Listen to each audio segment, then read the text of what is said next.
Palestina dan Syria sebagai wilayahnya, hingga memungkinkan berdirinya negara Israel sesudah Perang Dunia Kedua. Karena itulah, menurut buku ini, kerajaan Saudi dianggap sebagai pemberontak terhadap kekhalifahan Turki Utsmani. Pada tahun 1962, dirilis sebuah film berjudul Lawrence of Arabia yang menceritakan kisah seorang letnan dari pasukan Inggris, Thomas Edward Lawrence, yang berperan di balik berdirinya kerajaan Arab Saudi.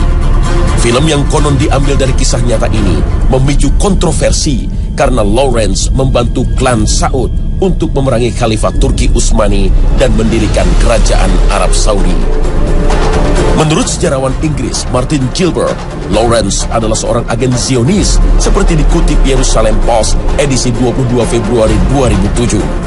Sejarah pun mencatat runtuhnya kekhalifahan Turki Utsmani akibat infiltrasi Zionisme setelah Sultan Mahmud II menolak keinginan Theodor Herzl untuk menyerahkan Palestina ke bangsa Yahudi. Teori ini seolah-olah mendapat pembenaran jika kita lihat kerajaan Arab Saudi menjadi teman dekat Amerika Serikat. Apalagi dalam sebuah memoir seorang mata-mata Inggris yang berjudul Hamfer, The British Spy to Middle East, menyebutkan bahwa Inggris telah merekayasa Muhammad bin Abdul Wahab sebagai imam dan pendiri gerakan Wahabi. Hamper berpura-pura menjadi seorang muslim dan berganti nama menjadi Muhammad. Ia mengaku sebagai ideolog dan gurunya Muhammad bin Abdul Wahab. Kisah ini ditulis juga oleh Abdullah Muhammad Sindi, seorang profesor hubungan internasional berkebangsaan Saudi Amerika, yang menulis artikel bertajuk Britain and the Rise of Wahhabism and the House of Saud.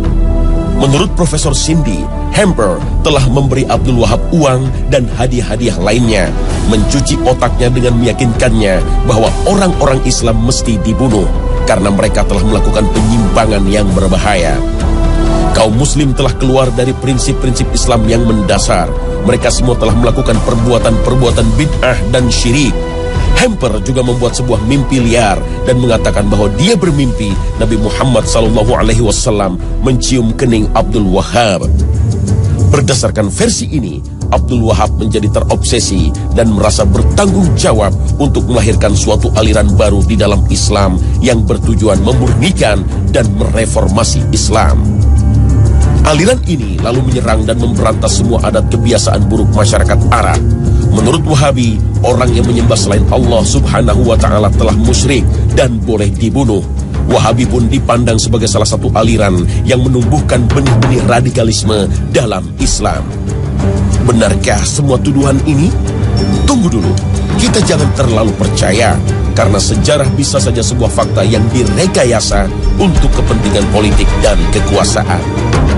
Jangan-jangan ini sebuah konspirasi untuk memecah belah umat dengan cara menciptakan Wahabi sebagai musuh umat Islam. Mari kita simak sejarah versi lain. Wahabi selalu diidentikan dengan kelompok teroris, padahal Al-Qaeda yang dituduh kelompok ekstrim justru bermusuhan dengan pemerintah Saudi. Para ulama Saudi yang dituduh Wahabi sesungguhnya ulama yang mengikuti prinsip salafus soleh, antara lain melarang umat Islam berunjuk rasa, apalagi memberontak kepada penguasa muslim. Sejarah Wahabi dalam versi lain banyak diteliti oleh para ilmuwan seperti Hanif James Oliver dan Nathanael DeLong Bass dari Georgetown University, Amerika Serikat.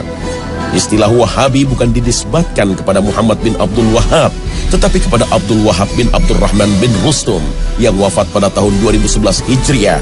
Sedangkan Muhammad bin Abdul Wahab lahir pada tahun 1151 Hijriah.